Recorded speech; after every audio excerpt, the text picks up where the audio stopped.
Waste size म्हणजेच कमरेची size mails आणि फिमेल्समध्ये, त्याच्याबद्दल 5 महत्त्वाच्या गोष्टी सांगतो, कारण याचा आरोग्याशी खूप घनिष्ठ संबंध आहे. Belly fat things to know, countdown number 5. Stress हे एक महत्त्वाचं रिझन आहे बेली फॅट वाढण्यासाठी.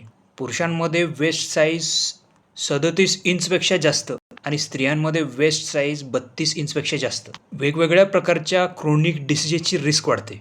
मेडिटेशन, 7 ते 8 तास झोप आणि लाफ्टर महत्त्वाचं आहे. नंबर 4, जंक फूड खूप खात असाल तर बेली फॅट कमी होणं खूप अवघड आहे. चहा, बिस्किट, ऑइली स्नॅक्स, स्वीट्स यामुळं बेली फॅट लगेच वाढतं. त्यामुळं जंक फूड कमी करा.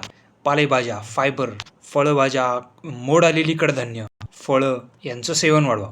माइंडफुल ईटिंग इम्पॉर्टंट आहे. Number 3, exercise. दररोजचं 30 मिनिटं चालणं. कन्सिस्टन्सी खूप महत्त्वाची आहे. सायकलिंग, स्विमिंग, बागेमध्ये फिरायला जाऊ शकतो. पाहिजे ती फेवरेट आउटडोर ॲक्टिव्हिटी करा. दररोजचे 30 मिनिटं.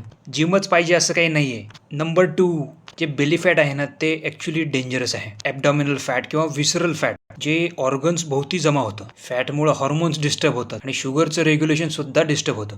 आणि नंबर 1, तुमचं वेस्ट साईज आहे ना ते तुमचं फ्युचर प्रेडिक्ट करतं. जेवढं जास्त वेस्ट साईज तेवढं रिस्क जास्त. Diabetes, BP, heart attack. पुरुषांमध्ये 90 सेंटीमीटर आणि स्त्रियांमध्ये 80 सेंटीमीटर पेक्षा वेस्ट साईज कमी करण्याचा प्रयत्न करा.